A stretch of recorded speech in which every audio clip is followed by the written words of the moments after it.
yarn lovers, it's Gary and I'm coming to you from my living room in Vancouver, Canada. So welcome. Today's my second video that I'm doing of the day, and it still is Thursday, May 28th, 2020, and this is video 56. So just got done clearing away all of the yarn that I showcased in my yarn haul video number 55, like episode 55. And I thought I'd do a quick attire change and take off my hat, and then I thought, what a seriously bad hairdo I have today. So I Skyped with my mum yesterday. This is 2 months of not getting any haircut or trimming or treatment for my hair, so I've got like little sprigs growing out everywhere. And mum was saying to me on the Skype recording, she's like, oh my goodness, are you becoming a beetle, Gary? Well, she didn't say it like that because she's Australian. So she goes, are you becoming a beetle, Gary? So that sounds more like my mum. And I said, no, there is such a thing called the COVID shutdown right now, and there's no haircut places that are open. But I've since found out that I can go get a haircut because those essential services have broadened, and hair salons are now considered viable for opening. So I've got to figure out how to get down there and, you know, that whole kind of thing. I'm kind of getting used to staying at home and just doing the home thing. So yeah, I've got to kickstart my social interaction back into society, I guess. So enough chatter about that. I want to get into talking about the work that I've completed, and I've got 2 crochet pattern works that are finished, and I started one new knit project which I'd like to share with you.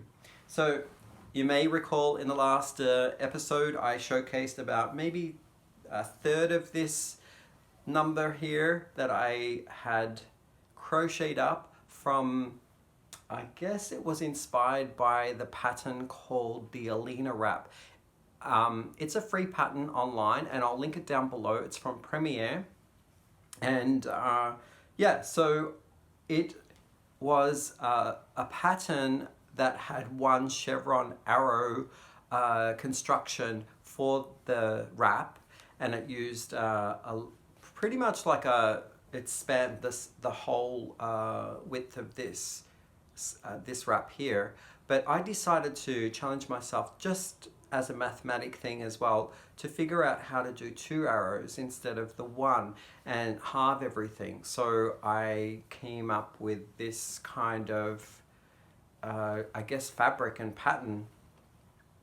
So it was inspired by the Elena Wrap from Premiere, and I believe my last video showcased a little bit of maybe this area here. So I started crocheting from down here, and I was going up this way, and I was alternating my skeins between 2 hand-dyed skeins, which were over dyeing a Knit Picks cotton blend. I believe it was cotton polyamide or cotton polyester.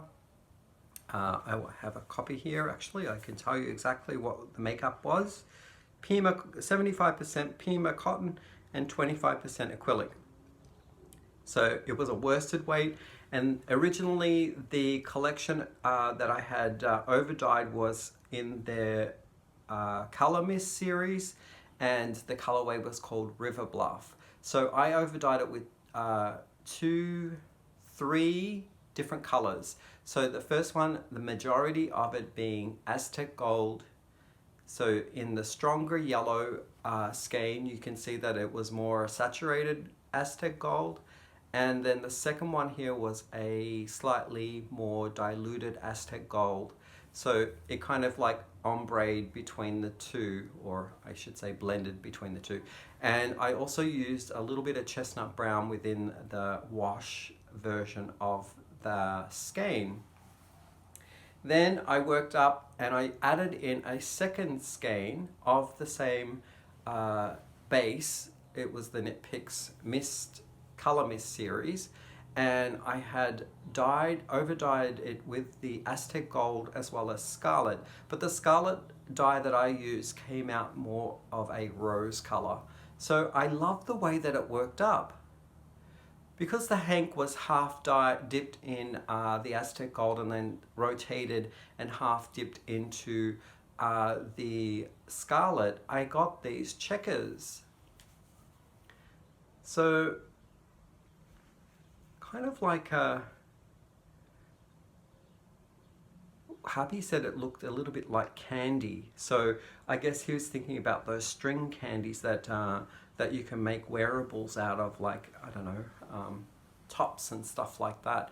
So that was quite funny. I thought, yeah, maybe, I wonder what kind of flavors these colors would make. I know that the rose one might be strawberry, but could this possibly be banana? So yeah, just to showcase a little bit of the stitch work here, you see 3 spines. The 2 outer spines have these eyelets, I should say, and the middle one have shell work. So really, really nice and drapey. And as it's cotton, it breathes, and yeah, it doesn't hold very well structurally. But what it does do is it actually drops down on your body with some weight that it won't sort of like slide off. It's not a slippy kind of yarn. It's quite a grippy yarn. So I don't really know how to wear it, but I shall try my best to show how it drapes around. So here we go. Okay. So what we have here is you can decide to wear it sort of pulled down like this or tucked under. Where's the other side? Here we go. I haven't done this really well. There we go. So if we do it this way, it really does sit quite heavy. And if I was walking around or moving my body, I wouldn't be worried about it slipping off or floating off. And I really enjoyed the way that it worked up. It was definitely a process piece. I really enjoyed the process. As far as the end result goes, yeah, it might be a gift to someone, especially someone who likes those candied, I guess, beaded candy lollies. In Australia we call them lollies, but yeah, they might get a thrill out of wearing something like this. It's definitely a showstopper. It's a bright color, and I can just imagine somebody wearing this maybe down to the beach as a wrap, or having a beautiful dark complexion and using these bright colors just to pop, to help make them stand out a little bit from the rest of the crowd. Really enjoyed that. So that's my the inspiration base was the Elena Wrap. The next one that I've got to showcase here, whoops, there goes the needle, sorry, the hook that I used for this piece. Oh, I should tell you that I used a 5mm hook for doing this, and it was nothing fancy for sure, because it was just a bamboo stick really with a groove at the end. If I find it, I'll add it in at the end of the clip so that you can see the strange hook that I use.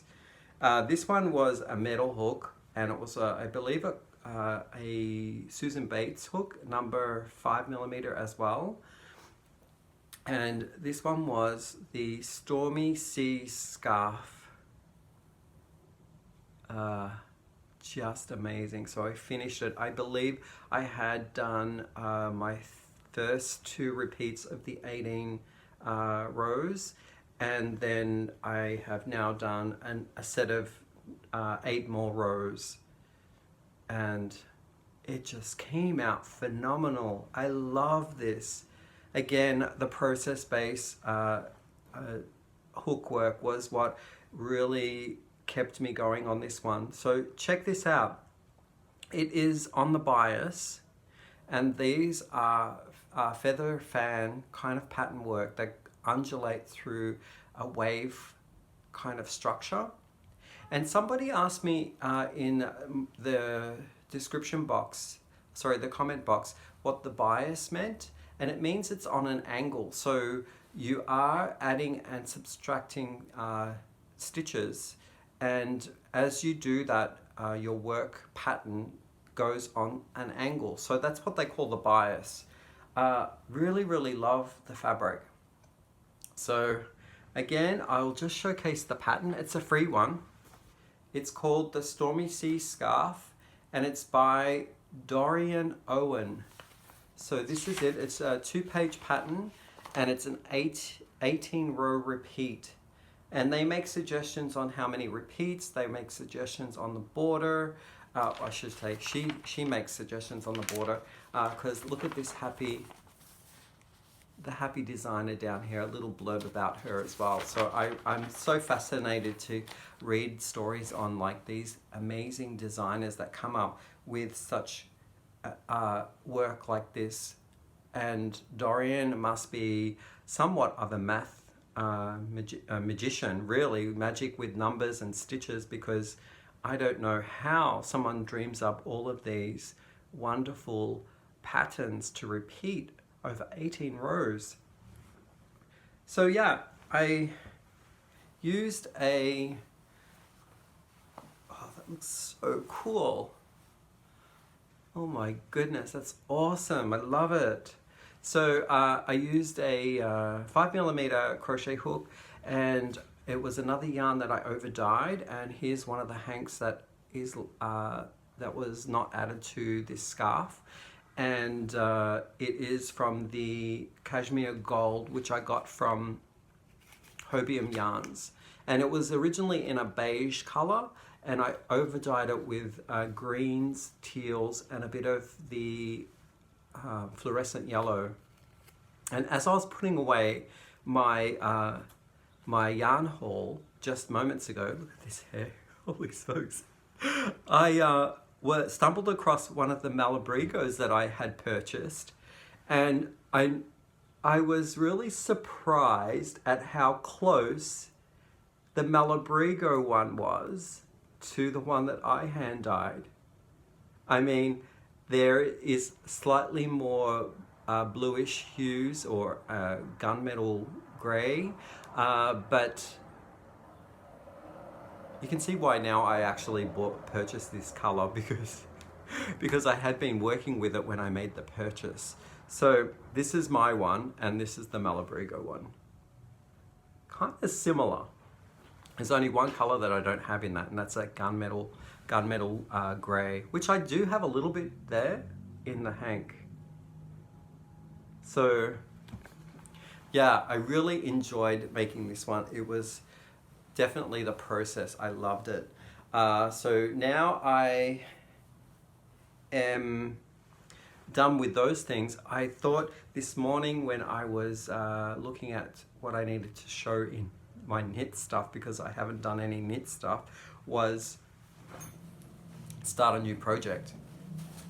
So my next project that I have on the needles is a knitted, obviously because it's on needles, a knitted project, and it's called Oh Brother, which is a hat by Fran Carle.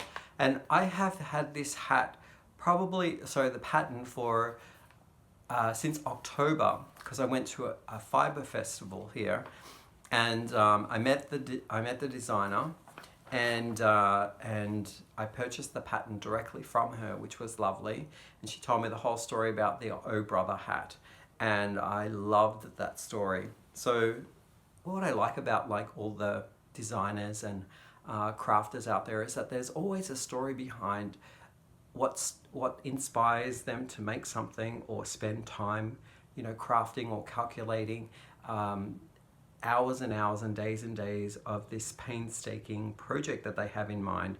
And so I love hearing about those stories. So what I have started with that hat is just a very, very small inch of the hat worked up in the round.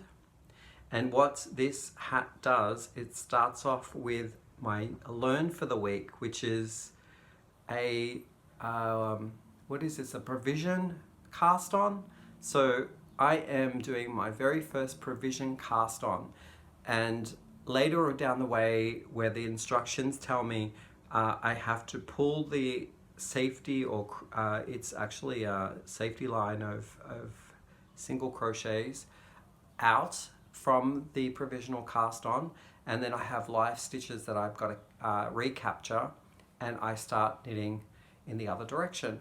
So I don't really know what I'm doing or how it falls within the pattern that knitting in the other direction will happen, but I will find out, I guess, after I read the pattern. So what I'm using for that is the yarn that was gifted to me by Judy at the Witchpeace Crafts YouTube channel. So Judy gifted me several balls in each of the colors here about I want to say April. So thank you, Judy. They're working up super luxuriously, and they're easy to work with, and they just fly off the needles. There's no splitting, and it's just a pleasure to hold in hand, and I absolutely love these yarns. So if you're interested, they're from Heirlooms, which is an Australian, made in Australian yarn. And I believe they're in Bendigo, which is a city in Victoria, which is my home state. And these are alpaca 8-ply, and I believe it's 100% alpaca. I think it is. Yes, I think it is 100% alpaca. And it's super soft. I love this yarn. It's just working out like a dream. So I'm going to add Judy's YouTube channel down below, and yeah, if you have a moment, you can stop by and say hi from Gary. That would be great. So that is it for the week. I haven't really started anything else apart from that hat. I am looking at other patterns. I really want to jump into doing a sweater. That Noro yarn that I showcased today is just calling me to do something about using it in a sweater. So I'm going to get stuck into that. But there are some shout outs that I want to do, and to talk about some of YouTube channels that I've been watching for the week. So bear with me. I'd love to talk about some of these individuals and their amazing channels, whether they've been around for a while or if they've just started out. So Britt from Britt's Bits of Yarn. So she's new on the YouTube block, and she's doing such a great job. She's doing lots of yarn hauls, yarn acquisitions. She's made it and crafted a few things that I've really tagged, as well as things that I'd like to check out with her yarn bases that she selects for her garments. Angela from the Cozy Poppy Lady as well. Hi Angela. She's just reached her 200 subscribers, and she's a new person as well here on the YouTubes, and I'm really enjoying her content. She's very funny. And Kevin and Ray, obviously I am a big fan of their YouTube channel. It's called Needles at the Ready, and occasionally I happen to catch them on a live as well, so I can ask questions directly. And I definitely want to get into the cowl that they're making, or knit along or crochet along, and I am looking at more details on that one. Kaleb from the Bearded Purl, he just uploaded his second podcast, I think, second video, and amazing makes. Holy smokes. The first one that he was just saying, this is what I did, and it was like this beautiful jumper, and this is another thing I did, it was this beautiful finished shawl, and I was like, holy smokes, okay, let me get pen and paper in hand, I need to write this stuff down. So really cool video there. And Jane from Scraptastic Yarns, oh, my daily dose of giggles. Honestly, Jane, I wake up and I always go in and check, oh, I wonder what Jane's got to talk about. She has this little segment in her podcast called What in Tarnations, and that keeps me going for the rest of the day in giggles and smiles, and she brightens up my day. The last one I want to mention, not the least by any means, is Amy Florence. Oh my goodness. I want to be Amy Florence. I want to live her life. She's over in Scotland. She's dyeing yarn. She's making all these beautiful crafty things. She's got this make-along that I want to get involved with as well, because it's all about marl and joining two yarns together to create a fabric that uses the beautiful texture of marling yarn. And you can also buy a yarn that's already marled and create an item with whatever your heart contents. So love all of those channels, and I hope that maybe when you have a spare moment and you want to go across and check something out that might be of interest, that those will be the people that you might want to bump into. So yeah, enjoy the rest of your day. I think that's all I have to say. Just a big thank you to all subscribers who have been watching and supporting this channel. And if you're new to this channel and you want to join, please be my guest. Hit that subscribe button. Give me a thumbs up and like, and yeah, check back with us, because there's always something new and interesting in this content. So yeah, I hope you enjoyed. I'll see you in the next video. Bye for now.